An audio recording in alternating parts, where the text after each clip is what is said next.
Good morning students. आज हम class 9 maths के रिगार्डिंग चैप्टर नंबर 7 ट्राइंगल्स के बारे में बात करेंगे, जिसमें हम एक्सरसाइज 7.1 के बारे में पढ़ रहे थे। इससे प्रीवियस पार्ट के अंदर मैंने क्वेश्चन नंबर 1 और 2 आपको सोल्व करवा दिए थे। देखिए क्वेश्चन नंबर 3 के अंदर क्या राइट किया गया है। क्वेश्चन नंबर 3 आपके सामने है। क्या लिखा गया है, देखिए कि AD and BC are equal perpendiculars. A से डी और BC ये दोनों क्या है आपके पास, इक्वल है। आर इक्वल कहने का मतलब ये दोनों पहले से ही क्या है, हमें इक्वल दिए गए। बुक के अंदर भी इनके नीचे मार्क किया गया है, जैसे सिंगल सिंगल मार्क कर दिया। इसका मतलब क्या है, ये दोनों क्या है, सेम है कि AD की वैल्यू और BC की वैल्यू क्या है, equal. Equal perpendicular to the line segment. अब ये जो दोनों लाइंस हैं, ये दोनों क्या है, परपेंडिकुलर है किस लाइन के ऊपर, AB लाइन के ऊपर। अब जैसे ये AB लाइन है, इस लाइन के ऊपर ये क्या है, परपेंडिकुलर। ये वाला परपेंडिकुलर है इस लाइन के ऊपर, और इसी लाइन AB लाइन पर इस साइड से भी क्या है कि परपेंडिकुलर। तो परपेंडिकुलर है, 90 डिग्री का एंगल बन रहा है, बिल्कुल। इसमें भी 90 डिग्री का एंगल है, इसमें भी 90 डिग्री का एंगल। कहता है कि show that AB bisect CD bisect AB। जो CD लाइन है वो AB को क्या करेगी, बाइसेक्ट करेगी। अब CD जो लाइन है अगर AB को बाइसेक्ट करती है, कौन लाइन करेगी, CD लाइन करेगी। AB को बाइसेक्ट करेगी। बाइसेक्ट को करने का मतलब क्या है, टू इक्वल पार्ट के अंदर डिवाइड करना। तो कहने का मतलब हमें प्रूफ क्या करना है, AO और OB दोनों पार्ट क्या है, AB के जो दो पार्ट डिवाइड होने पे बनेंगे वो दोनों पार्ट क्या है, equal. AO is equal to OB। अब आप कहोगे सर AO और OB, क्या हमारे पास एक ऐसे दो ट्रायंगल दिख रही है, एक ट्रायंगल नीचे की तरफ होगी, दूसरी ट्रायंगल ये होगी, ठीक है। अब ये दो ट्रायंगल, इन दोनों ट्रायंगल का ये जो साइड है AO और इसमें क्या है OB, ये दोनों साइड हमें इक्वल शो करनी है। तो कोई भी ट्रायंगल के पार्ट कब इक्वल होते हैं, जब वो दोनों ट्रायंगल आपस में क्या होती हैं, कॉन्ग्रेंट। अब ये दोनों ट्रायंगल को अगर मैं कॉन्ग्रेंट कर देता हूं तो उसके कोरस्पॉन्डिंग पार्ट की हेल्प से ये दोनों साइड्स क्या हो जाएंगी। तो कहने का मतलब क्वेश्चन में हमें क्या प्रूफ करना है, इन दोनों ट्रायंगल को कॉन्ग्रेंट प्रूफ करना है। जब कॉन्ग्रेंट प्रूफ हो जाएगी तो AO और OB आपस में क्या आ जाएगा, इक्वल। तो इसका मतलब क्या हो जाएगा, CD बाइसेक्ट करता है किसको, AB को, या O is a mid point of AB, या AO इज इक्वल टू। तीन बातों में से कोई भी बात आप प्रूफ कर सकते हैं। तीनों का मीनिंग सेम है। अब इसमें शो दैट लिख दिया, तो शो दैट के लिए वही तीन बातें लिखनी पड़ेंगी, गिवन दैट, शो दैट और प्रूफ के अंदर। देखिए हमें स्टेटमेंट में गिवन क्या है, इन क्वेश्चन के अंदर हमें ये चीजें राइट करनी पड़ती है। गिवन क्या है कि AD and BC are equal. हमें ये गिवन है कि AD किसके इक्वल है, BC। AD और BC क्या है, equal perpendicular to the line segment. हमें पता है कि AD भी परपेंडिकुलर है किसके ऊपर, AB लाइन सेगमेंट के ऊपर। दूसरा BC भी परपेंडिकुलर है किसके ऊपर, AB लाइन। अब परपेंडिकुलर का मतलब क्या हो गया, जो B पर एंगल बनेगा वो 90 डिग्री बनेगा, A पर बनेगा वो भी कितने डिग्री का बनेगा, 90 डिग्री। ठीक है। अब प्रूफ क्या करना है, ये शो क्या करना है, शो दैट में देखिए कि CD bisect AB,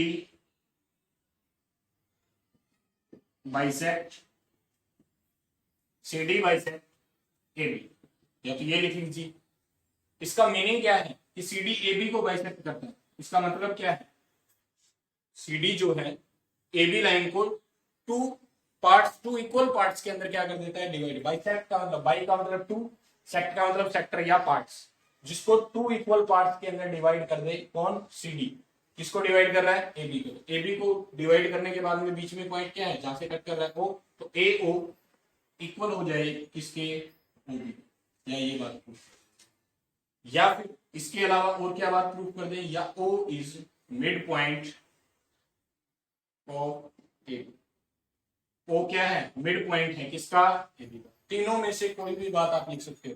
mid point की बात मैंने आपको बताई थी कि मिड पॉइंट क्या होता है, जो लाइन के बिल्कुल बीच में लाई करता है। मिड का मतलब क्या हो गया, बीच में, तो बीच में लाइन करता है। तो अगर कोई भी लाइन है, ये इस मिड पॉइंट है O, तो इस साइड, इसके इस साइड और इसके इस साइड दोनों पार्ट क्या है, इक्वल। तो मिड में तो तभी लाई करेगा। ठीक है। तो तीनों बातों का एक ही मतलब है, जो आपको अच्छा लगे वो आप उसको प्रूफ कर दीजिए। देखिए नेक्स्ट के अंदर अब प्रूफ कैसे स्टार्ट करेंगे।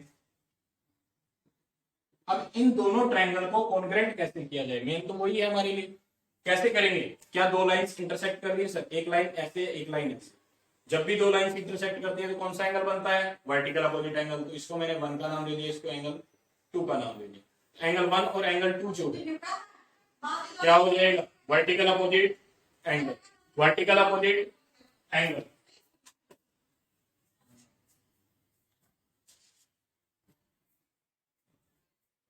वन और टू आपस में क्या हो जाएंगे, वर्टिकल अपोजिट एंगल। अब ये 1 और 2 तो वर्टिकल अपोजिट एंगल होगी सर। यहां पर क्या है, इस एंगल में ये भी 90 डिग्री है, ये भी 90 डिग्री है, तो ठीक है।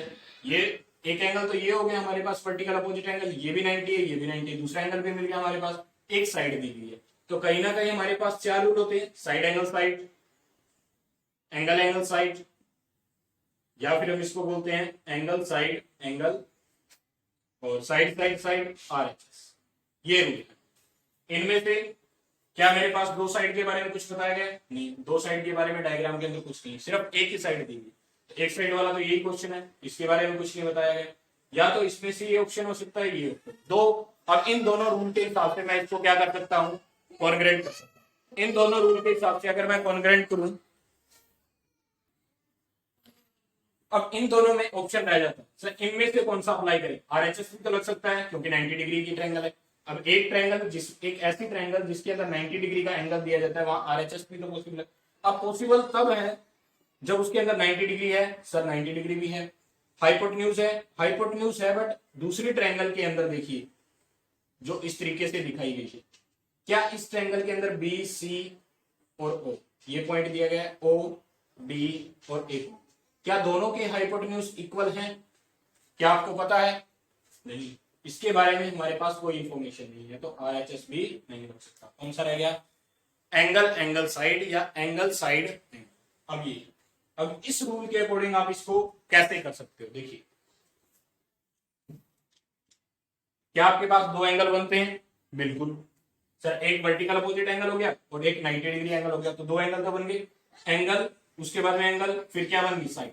एंगल एंगल साइड, ऊपर वाले डायग्राम में देखिए ये एंगल एंगल साइड, तो एंगल एंगल साइड हो गया। ऐसा तो नहीं है कोई साइड एंगल एंगल, नहीं। रूल क्या होता है, एंगल एंगल साइड। ये कंटिन्यूटी यहां बननी चाहिए डायग्राम के अंदर, इन क्वेश्चन के अंदर ये चीज होती है। तो अब देखिए लिखेंगे कैसे, डायग्राम को अलग अलग करके मैंने आपको एक्सप्लेन कर दिया है कि कौन सा रूल लगेगा, कैसे पता चलेगा कौन सा एंगल कहां से है, ठीक है। सपोज करते हैं ये जो ट्रायंगल 1 थी, इसके अंदर ये एंगल 1 हो गया, ये एंगल 2 हो गया। ये जो एंगल है 90 डिग्री वाला, इसको मैंने 3 सपोज कर लिया और इसको मैंने 4 सपोज कर लिया, गॉट इट। तो दो डायग्राम है, दो ट्रायंगल है मेरे पास, इन दोनों को कॉन्ग्रेंट करना है।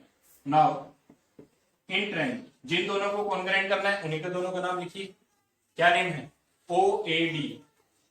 ट्रायंगल OAD की बात कर रहा है, एंड दूसरी ट्रायंगल क्या है, OBC,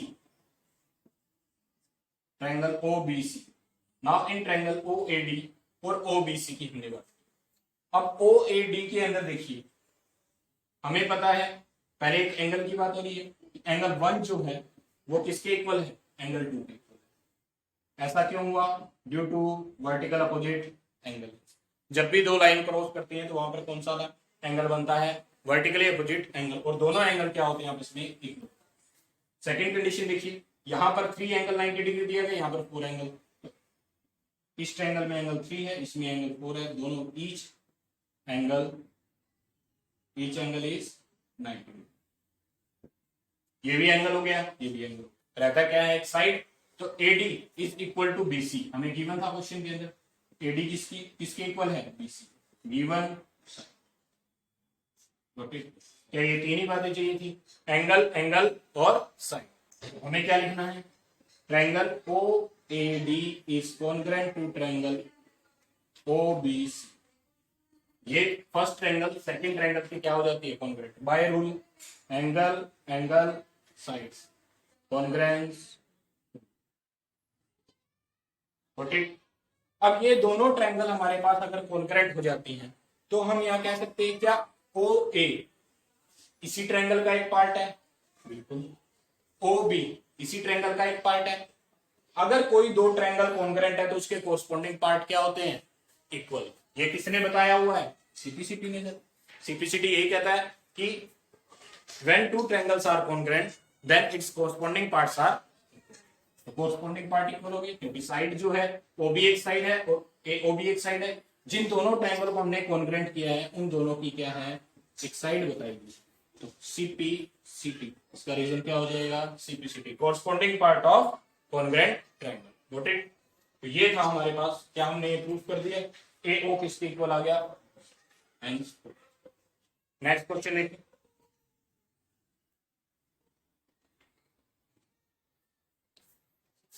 नेक्स्ट क्वेश्चन देखिए, question number 4, exercise 7.1, question number 4 कहता है कि L and M lines are two parallel lines. हमारे पास दो लाइंस दी गई हैं, L लाइंस और M लाइंस, दोनों लाइंस क्या हैं, पैरेलल, ठीक है। Intersected by another pair of parallel lines P and Q। दो पैरेलल लाइन को दो कोई और दूसरी पैरेलल लाइन जो है, मतलब P Q भी पैरेलल है और L M भी क्या है, parallel. L M parallel lines को P Q पैरेलल लाइंस क्या कर रही है, कट कर रही है। Then show that A B C, अब इनसे कट करने पे जो जिन पॉइंट पे कट कर रही है ए बी सी डी, तो ये एक ऐसा बॉक्स बन रहा है, ठीक है। हमें नहीं पता रेक्टेंगल बन रहा है, स्क्वायर बन रहा है, कुछ भी बन रहा है। शो दैट, अब ए बी सी जो ट्रायंगल है, ए बी सी ये जो ट्रायंगल बन रही है ये कॉन्ग्रेंट है। ये फर्स्ट ट्रायंगल की बात कर रहा है हमारे पास, ये ट्रायंगल। सेकंड क्या है, सी डी ए, सी डी ए, ये हमारे पास सेकंड ट्रायंगल। अब हमें प्रूव करना है कि ये जो बॉक्स के अंदर ट्रायंगल बन रही है, triangle first and triangle second, इन दोनों को कॉन्ग्रेंट प्रूव करना है। कॉन्ग्रेंट कैसे प्रूव किया जा सकता है, कॉन्ग्रेंट प्रूफ करने के लिए वही चार रूल। अब इनमें से कौन सा रूल, ना तो यहाँ कोई एंगल दिखाई दे रहा है, ना कोई यहाँ साइड दिखा रहा है। अब एक बात तो पता है कि ए बी सी के अंदर देखिए और सी डी ए के अंदर क्या इनमें कोई लेटर कॉमन है, ए और सी, ए और सी इसके अंदर, तो ए सी तो कहीं ना कहीं डायग्राम के अंदर कॉमन मिलेगा, बिल्कुल।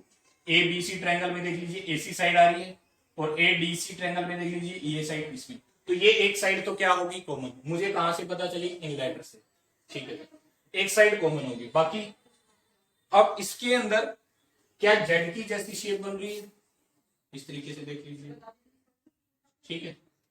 अब इस तरीके से देखते हैं तो यहां पर जब भी जेड की शेप बनती है तो कौन सा पेयर बनता है, एंगल का कौन सा पेयर बनता है, अल्टरनेट इंटीरियर एंगल्स। तो this angle and this angle क्या हो जाएंगे। अब इसके लिए तो सर दो लाइंस पैरेलल होनी चाहिए, बिल्कुल। क्या ये लाइंस और ये लाइन मेरे पास पैरेलल है, क्या ये ट्रांसवर्सल हो जाती है, तो ये दोनों एंगल जो होंगे अल्टरनेट इंटीरियर एंगल्स, दोनों एंगल बनेंगे।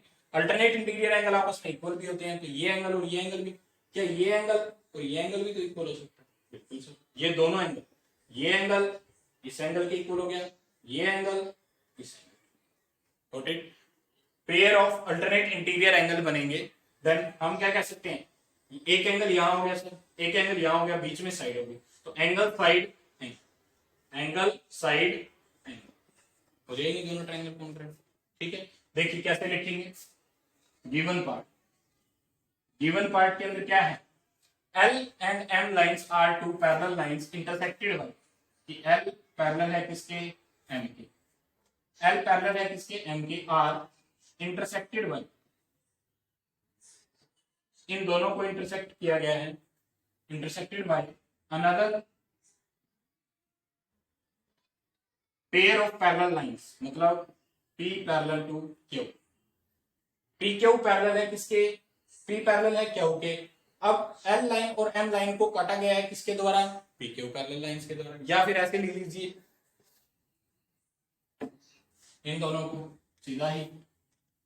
हमें पता है कि L पैरेलल है M के और P और Q आपस में क्या है, पैरेलल, ये दोनों L एंड M लाइन को पैरेलल, दो पैरेलल लाइन को इंटरसेक्ट किया गया है, कौन सी दो पैरेलल लाइन, P Q के द्वारा। बस इससे तो कोई खास पता नहीं चल रहा कि L and M lines intersected by another pair of parallel lines P and Q के द्वारा इंटरसेक्ट, बस यही है गिवन के अंदर। शो दैट, शो करने के लिए हमारे पास शो दैट है, शो दैट लिखिए, शो दैट में क्या करेंगे, मतलब आंसर के अंदर क्या लेके आना है कि triangle A B C is congruent to triangle C D A. Okay, ये ट्रायंगल दो जो हमारे पास है इन्हें हमें क्या प्रूफ करना है, कॉन्ग्रेंट प्रूफ करना है। कॉन्ग्रेंट के लिए वही 4 रूल, बट 4 रूल की जरूरत ही नहीं पड़ी सर, एक साइड आ गया, एक अल्टरनेट एंगल्स के द्वारा हो गया। तो देखिए सबसे पहली बात हमारे पास साइड एंगल का रूल होता है, एक एंगल होना चाहिए। क्या अब यहाँ हमारे पास दो ट्रायंगल है, तो ये एंगल जेड की शेप बन रही है, देखिए मैंने इसको डार्क कर दिया थोड़ा,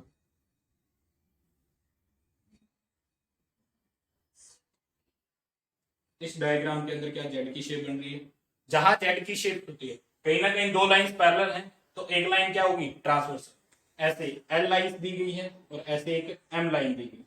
क्या ये दोनों लाइन पैरेलल है? बिल्कुल है सर, ये दोनों लाइन, अगर ये दोनों लाइन पैरेलल है तो ये जो ए पॉइंट पे कट कर रही है, ए से सी पॉइंट पे, देखिए ये दोनों ए और सी, क्या ये ट्रांसवर्सल बन जाएगी? बिल्कुल, ये दोनों लाइन पैरेलल है, ये ट्रांसवर्सल है। जब दो लाइन पैरेलल होती है, ट्रांसवर्सल होती है, तो अब pair of alternate interior angle बनता है और दोनों एंगल क्या होते हैं? इक्वल होते हैं। तो इसके अंदर क्या इस एंगल को मैं 1 सपोज कर सकता हूँ, इस एंगल को 2 सपोज कर सकता हूँ? बिल्कुल, तो हम लिखेंगे कि 1 किसके इक्वल आ गया? 2 के, अल्टरनेट इंटीरियर एंगल की वजह से। ये एंगल 3 है तो ये एंगल क्या हो सकता है? 4, एक लेफ्ट में एक राइट के अंदर, यहाँ पर भी तो जेड बन सकता है सर, उल्टा जेड यहाँ पर भी बन रहा है, इस तरीके से भी तो जेड बन रहा है। जिस भी तरीके से दोनों साइड क्या बनेंगे? Alternate pair of alternate interior angle, और दोनों की वैल्यू क्या होगी? इक्वल, बिकॉज क्योंकि दो पैरेलल लाइन है और एक ट्रांसवर्सल लाइन है। जब ट्रांसवर्सल लाइन दो पैरेलल लाइन को कट करती है तो pair of alternative interior angle बनते हैं, और दोनों की वैल्यू क्या होती है? देखिए प्रूफ के अंदर क्या लिखेंगे, शेयर शो कैसे करेंगे। सबसे पहले हमें एंगल चाहिए, तो मैंने नोटेशन डाल दी, यहाँ एंगल 1 आ गया और यहाँ एंगल 2 आ गया, ताकि ये एंगल 1 और 2 क्यों दे रहा हूं? ताकि इनके नेम ना लिखना पड़े। इस साइड से मैंने एंगल 3 नोटेशन डाल दी और इस साइड से एंगल 4। तो हम क्या कह सकते हैं कि इन ट्रायंगल जिनको हमें कॉन्ग्रेंट करना है उन्हीं के बारे में बात करेंगे। ट्रायंगल क्या है? ए बी सी, एंड दूसरी ट्रायंगल क्या है? सी डी ए के। ठीक है, यही है। इसके अंदर हमने देखा कि एंगल 1 जो है वो एंगल 2 के इक्वल, एंगल 1 जो है वो किसके इक्वल है? 2 के इक्वल। क्यों? क्योंकि यहाँ ये क्या बना रहे हैं? Alternate interior angle. अब अल्टरनेट इंटीरियर एंगल कब बनते हैं? जब पैरेलल लाइन और ट्रांसवर्सल लाइन के बारे में बताओ। तो यहाँ पर आप लिखिए कि हमारे पास पैरेलल लाइन और ट्रांसवर्सल लाइन कौन सी, कि L is parallel to M। अगर L M के पैरेलल है तो AC क्या बनेगी? ट्रांसवर्सल। ठीक है, AC क्या बनी हमारे पास? ट्रांसवर्सल।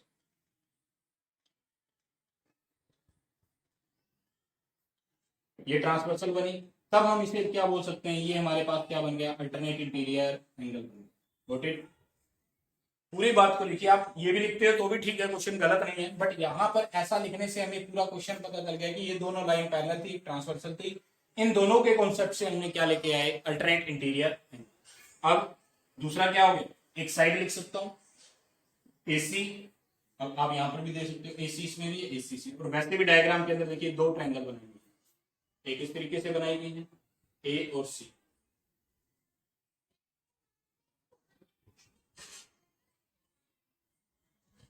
एक इस तरीके से ए से सी इसमें भी आ रहा है, ए से सी इसमें भी आ रहा है। क्या दोनों ट्रायंगल के अंदर रिपीट हो रहा है? बिल्कुल, ये साइड इसमें भी आ रही है, इसमें भी आ रही है। जो दोनों के अंदर होते हैं वो क्या होता है? कॉमन। तो A C is equal to A C, common. Angle भी हो गया, साइड भी हो गया, एक एंगल और चाहिए, तो एंगल 3 किसके इक्वल आ गया? 4 के। हम एंगल 1 की बात कर रहे हैं, तो 1 के अंदर फर्स्ट एंगल की बात कर रहे हैं, फर्स्ट एंगल में कौन सा है? एंगल 4। तो क्या लिखेंगे? Angle 4 is equal to angle 3। अगर आप ऐसे राइट कर देते हो, जैसे आपने सपोज करो आपने ऐसे राइट कर दिया, angle 3 is equal to angle 4। अब आप किसकी बात कर रहे हो? पहले एबीसी ट्रायंगल की, तो ये सारे एबीसी ट्रायंगल के पार्ट होने चाहिए। एबीसी ट्रायंगल के अंदर एंगल 1 है, बिल्कुल। एसी साइड है, बिल्कुल है। थर्ड एंगल है, नहीं है सर। तो क्वेश्चन यही, मतलब ये आपका स्टेप रोंग हो जाता है यहाँ से। जब वो पार्ट है ही नहीं, इस साइड लिख रहे हैं, तो इसी साइड के पार्ट होने चाहिए। इस एबीसी की पहले की है, एबीसी हमने पहले राइट किया हुआ है, तो पहले फर्स्ट जो पार्ट राइट करेंगे वो किसके राइट करेंगे? एबीसी ट्रायंगल के। Got it? तो यहाँ पर हमें क्या राइट करना पड़ा? थोड़ा सा ध्यान से इस क्वेश्चन को, जब क्योंकि डायग्राम पे डिपेंड करता है, अगर डायग्राम के अंदर वो चीज है ही नहीं तो आप उसको कैसे इक्वल शो कर सकते हो? तो देखिए क्वेश्चन नंबर 4, जो एंगल नंबर 4 जो है, angle 4 is equal to angle 3। Angle 4 किसके इक्वल आ गया? 3 के। सेम अब इसके लिए भी आपने क्या किया? एल लाइन पैरेलल है किसके? एम के।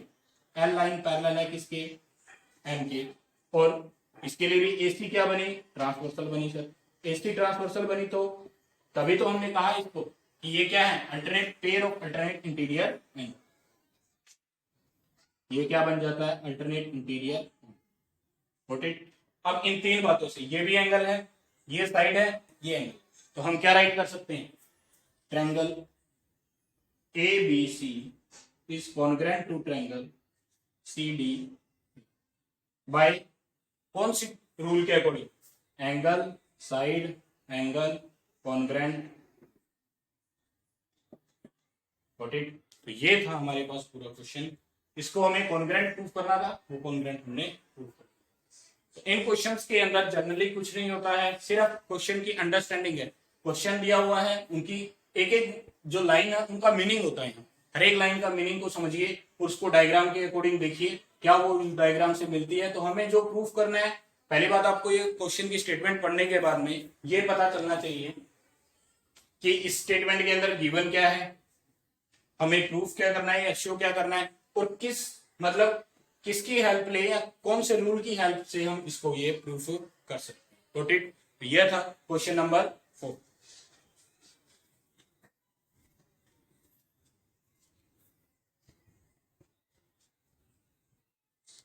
देखिए क्वेश्चन नंबर 5 के अंदर एक्सरसाइज 7.1 क्वेश्चन नंबर 5 के अंदर क्या राइट किया गया है, line L is the bisector of angle A। अब जो L लाइन दी गई है इस डायग्राम के अंदर हमारे पास फिगर दिया गया है, ये फिगर क्या है, फिगर 7.20। इस फिगर के अंदर कहता है कि line L is the bisector of angle A। जो ये लाइन L है इस पूरे एंगल को क्या कर रही है, बाइसेक्ट कर रही है। अब L लाइन इस पूरे एंगल को अगर बाइसेक्ट करे तो कहने बाइसेक्ट का मतलब वही क्या है, इस पूरे एंगल को 2 इक्वल पार्ट के अंदर डिवाइड करेगी सर। ये इस एंगल का ये जो अपर पार्ट है और लोअर पार्ट है, दोनों पार्ट क्या हो जाएंगे इक्वल। कहने का मतलब ये पूरा 60 डिग्री एंगल है तो ये भी 30 हो गया, ये भी 30 हो गया। बाइसेक्ट का मीनिंग यही होता है, ठीक है। कहता है कि line L is the bisector of angle A and B is any point on L। B जो है वो पॉइंट, जो B जो पॉइंट है किस लाइन के ऊपर है, L लाइन के ऊपर है, ठीक है सर। है BP एंड BQ, B से P और B से Q, ये जो दोनों पॉइंट हैं BP and BQ are perpendicular. ये दोनों क्या है, परपेंडिकुलर है। B से P और B से Q दोनों परपेंडिकुलर डाले गए हैं, कहां से, फ्रॉम B से to the arm of angle A। Angle A की जो आर्म है, जो कहने का मतलब जो एंगल A बनाती है, कौन सी आर्म है, एक तो A से Q और एक दूसरी आर्म कौन सी है, A से P। इन आर्म के ऊपर B पॉइंट से हमने परपेंडिकुलर डाल दिया। परपेंडिकुलर का मतलब यही है कि एंगल 90 डिग्री बन गया, यहाँ पर भी एंगल 90 डिग्री बन गया। Got it. यही बात उसने बताई। शो दैट, अब हमें शो करना है कि ABP नीचे वाले ट्रायंगल, फर्स्ट ट्रायंगल की ये बात कर रहे हैं, AQB ये सेकंड ट्रायंगल होगी। इन दोनों ट्रायंगल को हमें क्या करना है, कॉन्ग्रुएंट प्रूफ करना है, ठीक है। सेकंड पार्ट के अंदर क्या है, BP is equal to BQ। जब ये दोनों कॉन्ग्रुएंट हो जाएंगी, अब P और B इसमें आ रहा है, B और Q उसमें भी आ रहा है, तो ये दोनों पार्ट किससे, ये पार्ट किससे प्रूफ हो जाएगा, CP/CT से सर। बट कंडीशन क्या है, पहले इन दोनों को कॉन्ग्रुएंट प्रूफ किया जाए। अब कॉन्ग्रुएंट कैसे करें, कंडीशन ये। अब उसने पहली लाइन बोली थी कि लाइन L जो है वो बाइसेक्टर है किस एंगल का, A एंगल का। अगर ये लाइन बाइसेक्टर है किस एंगल का, A एंगल का बाइसेक्टर है, तो इन जो L लाइन है उस A एंगल को 2 इक्वल पार्ट के अंदर डिवाइड करेगी। कहने का मतलब दिस एंगल आर इक्वल। मैंने एंगल 1 इसको लिख दिया और एंगल 2 इसको लिख दिया। ये एंगल 1 आ गया, ये एंगल 2 आ गया, तो 1 और 2 आपस में क्या है सर, इक्वल है। किसके हिसाब से, हमें गिवन दिया गया है कि A बाइसेक्टर। तो ये एंगल हो गया, एक एंगल 90 डिग्री दिया हुआ है। अब एक देखिए APB ABQ, AB इसमें भी है, AB इसमें भी है, तो AB डायग्राम के अंदर भी देख लीजिए, AQB ट्रायंगल के अंदर AB आ रही है, APB ट्रायंगल के अंदर भी AB आ रही है, तो ये साइड क्या होगी दोनों के अंदर। अब जो हमारे पास 4 रूल होते हैं, कौन कौन से, side side side, side angle side, दूसरा एंगल एंगल साइड, या इसका दूसरा नाम एंगल साइड एंगल, और RHS। कौन सा लग सकता है, साइड साइड, 3 साइड्स का तो कोई रिलेशन ही नहीं है सर, इसमें 3 साइड्स के बारे में कुछ बताया ही नहीं गया। साइड तो सिर्फ AB बताई गई है, 1 2, एक 2 एंगल हो गया या 1 एंगल हो गया, एक 90 डिग्री हो गया, एक एंगल 90 डिग्री का है, दूसरा एंगल उसने बताया हुआ है, और तीसरी एक साइड। तो एंगल एंगल साइड या side angle side, angle angle side को देखिए, या फिर एंगल साइड। अब हमारे पास ये एंगल है, ये एंगल है, उसके बाद में क्या है, साइड है, angle angle angle side, angle angle, इस तरीके से देखिए एंगल एंगल साइड, कंटिन्यूटी बन रही है। अभी इसमें देखेंगे एंगल एंगल साइड क्या बन रहा है, इस रूल से हमारे पास कुछ मिलता है। ठीक है, क्या दो साइड के बारे में तो रिलेशन ये तो लग ही नहीं सकता। आरएचएस क्यों नहीं लगा सर, क्योंकि इसमें 90 डिग्री भी तो है। अब ये देखिए 90 डिग्री के सामने वाला क्या 90 डिग्री है, इस एंगल में भी है सर, इस एंगल में भी है, यहाँ पर हमारे पास 90 डिग्री है। ये 90 डिग्री इसके सामने वाला हाइपोटेन्यूज होता है, तो ए बी और ए बी, क्या दोनों के अंदर ए बी इक्वल है, बिल्कुल। एक साइड इक्वल है, कोई भी एक साइड इक्वल, 90 डिग्री भी मिल जाता है सर, हाइपोटेन्यूज भी मिल जाता है, बट साइड तो नहीं है। जिसमें साइड कोई भी साइड इक्वल दी गई, हमारे पास कुछ नहीं बताया गया कि कोई साइड इक्वल है या, सिर्फ इस केस के अंदर दो ही ऑप्शन मिलते हैं, 90 डिग्री मिलता है, हाइपोटेन्यूज। क्योंकि अब जैसे देखिए ऊपर वाली ट्रायंगल बनाएगी इस तरीके से है ए बी क्यू, इसके अंदर सब 90 डिग्री तो ये मिल गया, ठीक है। इसके सामने वाले को हाइपोटेन्यूज बोल दिया ए बी, चलो ठीक है। अब 90 डिग्री और हाइपोटेन्यूज मिल रहा है। थर्ड इसमें हमें ये नहीं पता कि कौन सी साइड इस नीचे वाली ट्रायंगल के क्या है, फर्स्ट ट्रायंगल के इक्वल है, इसकी कौन सी साइड इस साइड के ट्रायंगल के इक्वल, ये तो नहीं पता।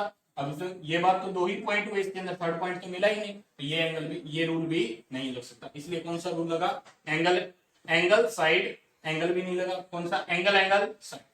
क्योंकि ये कंटिन्यूटी भी बनानी जरूरी होती है, जैसे ये लिखा गया है वैसे ही डायग्राम के अंदर भी होना चाहिए। देखिए एंगल, फिर एंगल आया, फिर थर्ड क्या आ रही है, साइड आ रही है, तो एंगल एंगल साइड। अब आप कहोगे सर ये क्यों नहीं लिख सकते हम, एंगल साइड एंगल, क्या एंगल आया हुआ है, ये साइड, अब इस साइड का और इस साइड का बीच में कोई रिलेशन है क्या, ये वाली जो साइड है इस साइड के इक्वल है, हमें तो कुछ पता ही नहीं सर। तो इसीलिए हम इस रूल को सिर्फ क्या लिखेंगे, एंगल एंगल साइड। दो रूल, दो एंगल एक साथ बनते हैं, एंगल एंगल, फिर उसके बाद में थर्ड क्या है, साइड। Got it. तो देखिए राइट कैसे करेंगे, मेन क्या काम था कि इन दोनों ट्रायंगल को कॉन्ग्रुएंट प्रूव करना। तो लिखिए गिवन में क्या है हमारे पास, स्टेटमेंट में गिवन है कि लाइन है is bisector of angle A, L line is bisector of angle A, ये बात है। अगर ये बाइसेक्टर है तो वन एंगल किसके इक्वल आ गया, ये बात लिख सकते हैं।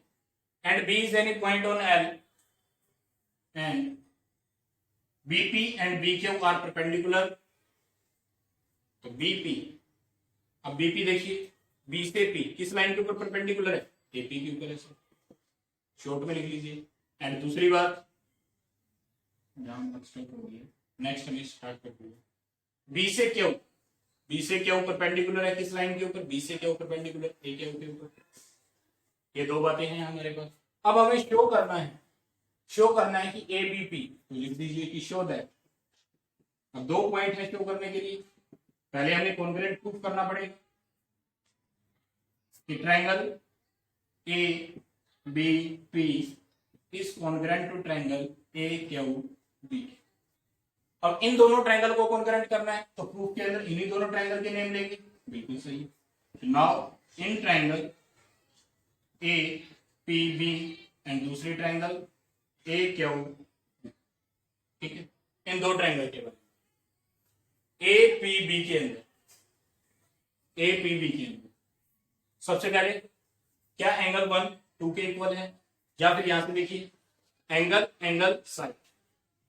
तो APB के अंदर 90 डिग्री का एंगल है, बिल्कुल, एंगल P के ऊपर, और इसके अंदर एंगल Q के ऊपर क्या है, each angle 90 degree, each angle is 90, each angle is, got it, यही लिखेंगे। दूसरी बात, क्या 1 एंगल 2 के इक्वल है, 1 एंगल 2 के इक्वल है, हमें ये बात गिवन में दी गई है, क्योंकि एल लाइन का जो एल लाइन क्या है, बाइसेक्टर है किसका, एंगल ए का। अगर एल लाइन बाइसेक्टर है ए का, तो एंगल ए को 2 इक्वल पार्ट के अंदर डिवाइड करेंगे, बिल्कुल। तो हम कहेंगे दोनों पार्ट इक्वल होंगे, एंगल 1 और एंगल 2 दोनों इक्वल होंगे, क्या लिखेंगे, गिवन, हमें स्टेटमेंट के अंदर गिवन, ठीक है। एंगल हो गया, तीसरी क्या है, साइड। अब ए बी देखो, इसमें भी है ए और बी, इसमें भी है। लेटर्स में हमें पता चल जाएगा जो दोनों के अंदर सेम है वही लेटर दोनों ट्रायंगल के अंदर, ए इसमें भी है, ए इसमें भी है, बी इसमें भी है, बी इसमें भी है, तो क्या हो गया, ए बी जो लाइन है कहीं ना कहीं, या बी ए जो लाइन है वो कहीं ना कहीं हमें क्या मिलेगी, कॉमन। आप खुद से देख सकते हो, ऊपर वाली साइड में, ऊपर वाली ट्रायंगल जब बनाई जाएगी तो ये साइड आएगी, नीचे वाली ट्रायंगल जब बनाई जाएगी तो भी ये साइड आएगी, तो क्या लिखेंगे, कॉमन साइड। तो एंगल एंगल साइड, तो triangle APB is congruent to triangle AQB by rule angle angle side congruent। Got it? तो ये था हमारे पास क्वेश्चन नंबर 5 का फर्स्ट पार्ट। ठीक है, अब सेकंड पार्ट कैसे करेंगे। सेकंड पार्ट में देखिए क्या लिखा हुआ है कि BP is equal to B Q. क्या BP इसका एक पार्ट है सर, बी क्यू इसकी एक साइड है, एक पार्ट है। तो क्या ये जो BP है और ये जो बी क्यू है, क्या ये दोनों इक्वल हो सकते हैं, बिल्कुल हो सकते हैं। क्यों, क्योंकि इन्हीं दोनों ट्रायंगल को तो हमने अभी कॉन्ग्रेंट किया है, और जो जिन दोनों ट्रायंगल को कॉन्ग्रेंट किया है उन्हीं के कोरस्पॉन्डिंग पार्ट क्या है, उन्हीं के तो कोरस्पॉन्डिंग पार्ट है। जब दो ट्रायंगल कॉन्ग्रेंट कर दी जाती है तो उसके कोरस्पॉन्डिंग पार्ट क्या होते हैं सर, इक्वल होते हैं। तो हम क्या लिखेंगे नाउ, सेकंड पार्ट के अंदर सीधा ही लिख दीजिए कि BP, इसी के बाद में ही स्टार्ट करें, BP इज इक्वल टू क्या हो गया, BQ। ये स्टेप आपने ऊपर किया हुआ है तभी आप करोगे, अदरवाइज आपको पहले इन दोनों को कॉन्ग्रेंट, अगर डायरेक्ट क्वेश्चन के अंदर दे देता कि फर्स्ट पार्ट हमारे पास नहीं है, ये देखिए सीधा लिखता कि BP is equal to BQ show that is. तो BP और BQ को शो करने के लिए पहले हमें कॉन्ग्रेंट करना पड़ता, फिर हम BP और BQ के बारे में सोचते। ठीक है, तो ये क्या हो जाएंगे, BP is equal to BQ क्या है, इक्वल हो जाएंगे due to corresponding part of congruent triangle. Got it, ये था क्वेश्चन नंबर 5। क्वेश्चन नंबर 6, 7, 8 जो है वो इससे नेक्स्ट पार्ट के अंदर कंटिन्यू करेंगे। Thank you.